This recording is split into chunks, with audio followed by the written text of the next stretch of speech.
How Qatar actually got rich, the natural gas monopoly. The country that shouldn't be this wealthy. Qatar is tiny.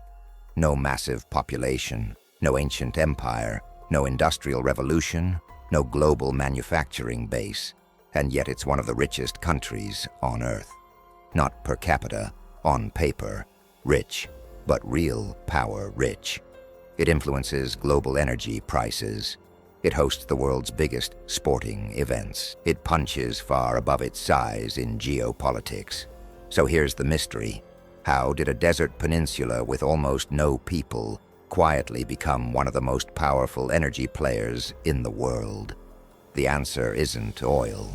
It's something far more strategic and far more permanent. Before the money. Before wealth, Qatar was forgettable. For centuries, it survived on pearl diving, fishing trade routes.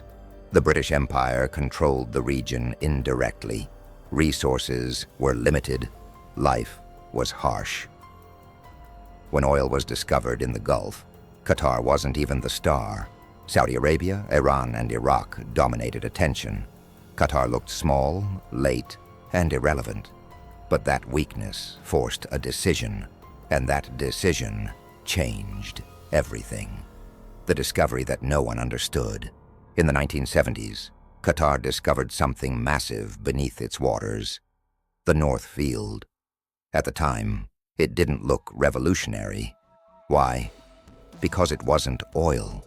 It was natural gas, difficult to transport, hard to monetize, and largely ignored in global energy markets. Most countries wanted oil. Gas was seen as a secondary fuel. But Qatar noticed something others didn't. Energy demand was changing.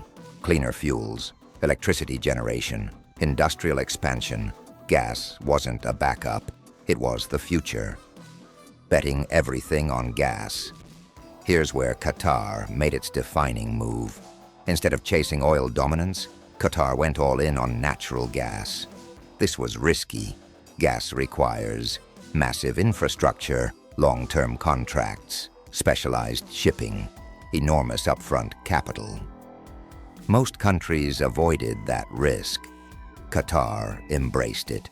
They invested billions in liquefied natural gas, LNG technology, export terminals, LNG shipping fleets.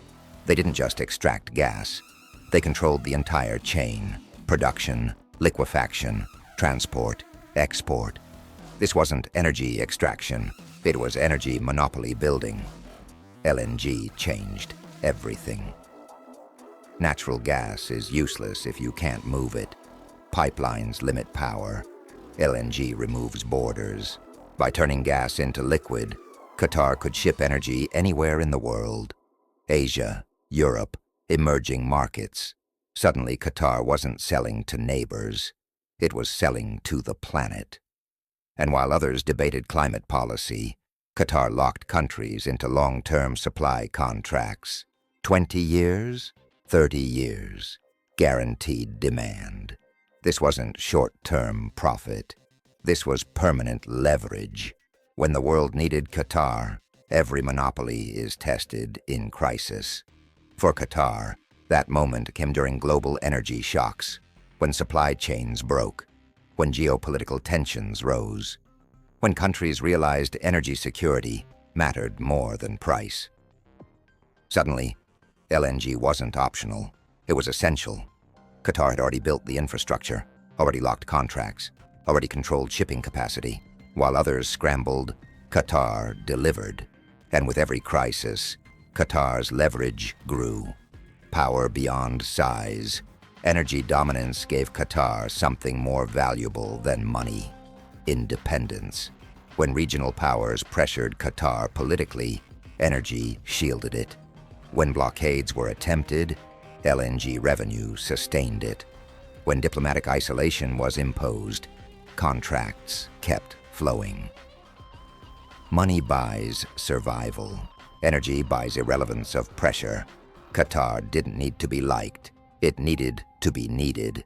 Why others can't copy Qatar? Many countries saw Qatar's success and tried to copy it. Most failed. Why? Because Qatar had early mover advantage, political stability, centralized decision-making, long-term planning, enormous capital reserves. Others entered too late. By the time LNG demand exploded, Qatar already controlled capacity, energy markets reward, scale, reliability, patience. Qatar had all three. The energy world is resetting. Today, the world is relearning an old lesson. Energy decides everything. As countries push green transitions, gas becomes the bridge fuel. As coal declines, gas rises. As nuclear stalls, gas fills gaps. And once again, Qatar sits at the center, not as a loud power, but as a quiet gatekeeper. History repeats. Oil shaped the 20th century, gas shapes the 21st, and Qatar positioned itself early. The real reason Qatar got rich, Qatar didn't get rich by accident, chose gas when others ignored it, built infrastructure before demand exploded, locked customers before competition arrived, controlled logistics, not just resources. This wasn't luck, it was strategic patience. The hidden cost, the monopoly risk. But every monopoly carries risk: over-reliance on energy revenue, exposure to global price cycles, pressure to adapt in a decarbonizing world. If the world moves faster than expected, away from gas, Qatar must pivot again. Wealth built on one pillar must constantly evolve. 3 clear takeaways. 1. Control beats ownership. Qatar didn't just own gas, it controlled delivery. 2. Early infrastructure creates permanent power. Latecomers can't catch up once systems are locked. 3. Energy is geopolitics. Who powers the world influences the world. Final warning: the energy game never stops. Qatar won this round by thinking long-term, but energy dominance isn't permanent. The same patience that built Qatar's wealth will determine whether it keeps it. Because in global power, resources matter. Timing matters more. Call to action. If you want to understand how small countries quietly become powerful and how energy shapes global politics, subscribe. They're built with pipelines, contracts, and leverage.